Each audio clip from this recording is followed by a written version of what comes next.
आज हम एक ऐसी चीज के बारे में बात करने वाले हैं जो हम सबको बहुत पसंद है, डिस्काउंट्स। पर क्या हो अगर मैं कहूं कि यही डिस्काउंट्स पैसे बचाने के बजाय हमें धीरे धीरे गरीब बना रहे हैं? सुनने में थोड़ा अजीब लगता है ना। हम सब तो यही सोचते हैं कि सेल में शॉपिंग करना मतलब स्मार्ट मूव है, पैसे बच रहे हैं। लेकिन क्या हो अगर ये एक अनजाना सा जाल हो जिसमें हम सब फंसते जा रहे हैं। चलिए आज इसी की गहराई में चलते हैं।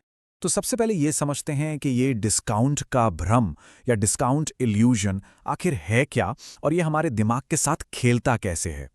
कभी सोचा है कि जब कोई दुकान 50% ऑफ का बोर्ड लगाती है तो उसका असली इरादा क्या होता है? क्या वो सच में हमारा फायदा चाहते हैं या इसके पीछे कोई और ही कहानी है? देखिए, ये सबसे पुरानी और सबसे कॉमन ट्रिक है। किसी चीज की कीमत को पहले ही बढ़ा दिया जाता है और फिर उसी बढ़ी हुई कीमत पर एक बड़ा सा डिस्काउंट दे दिया जाता है। हमें लगता है कि वाह क्या डील मिली है, जबकि असल में हम शायद उतनी ही कीमत दे रहे होते हैं जितनी वो हमेशा से थी, या कई बार तो उससे भी ज्यादा। पर बात सिर्फ कीमतों के इस खेल की नहीं है। इसके पीछे एक बहुत गहरी साइकोलॉजी भी काम करती है, जो हमें शॉपिंग करने के लिए मजबूर कर देती है। ये सिर्फ एक एहसास नहीं है, इसके पीछे प्रॉपर साइंस है।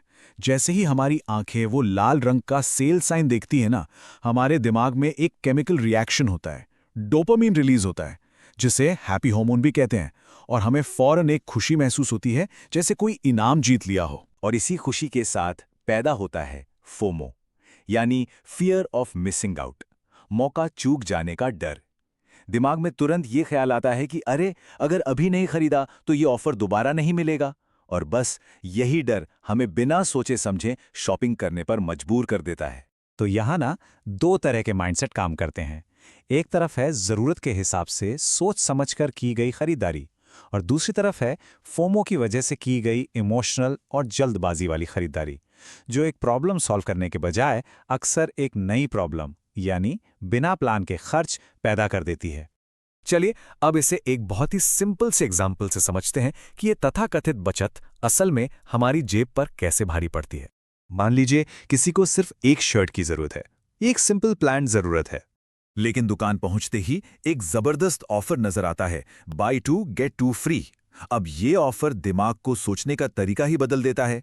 और फिर होता क्या है, जहां जरूरत सिर्फ एक शर्ट की थी, ऑफर के चक्कर में घर आती हैं 4 शर्ट्स। तो यहां यह सवाल पूछना बहुत जरूरी हो जाता है, क्या सच में पैसे बचे, या फिर एक शर्ट पर होने वाला खर्च अब 4 शर्ट्स के बराबर हो गया, जिससे कुल खर्च असल में कई गुना बढ़ गया। तो ठीक है, ये जाल तो समझ आ गया, पर सवाल यह है कि इससे बाहर कैसे निकलें। अच्छी बात यह है कि कुछ बहुत ही आसान तरीके हैं जिनसे स्मार्ट शॉपिंग की जा सकती है और अपने पैसों पर कंट्रोल वापस पाया जा सकता है। यहाँ कुछ बहुत प्रैक्टिकल कदम हैं।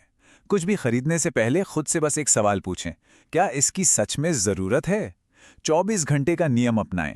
मतलब कोई चीज पसंद आए तो फौरन ना खरीदें, एक दिन इंतजार करें। अक्सर अगले दिन उसे खरीदने का जोश ठंडा पड़ जाता है। अपना एक बजट बनाएं और उस पर टिके रहें।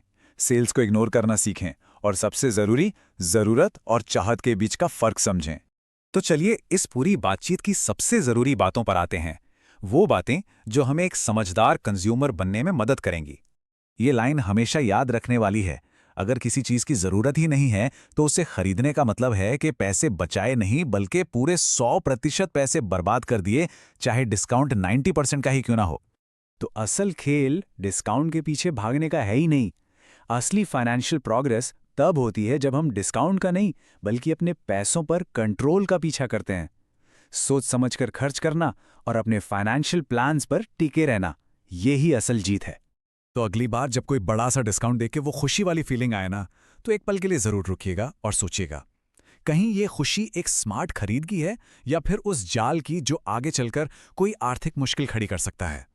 ये सोचने वाली बात है।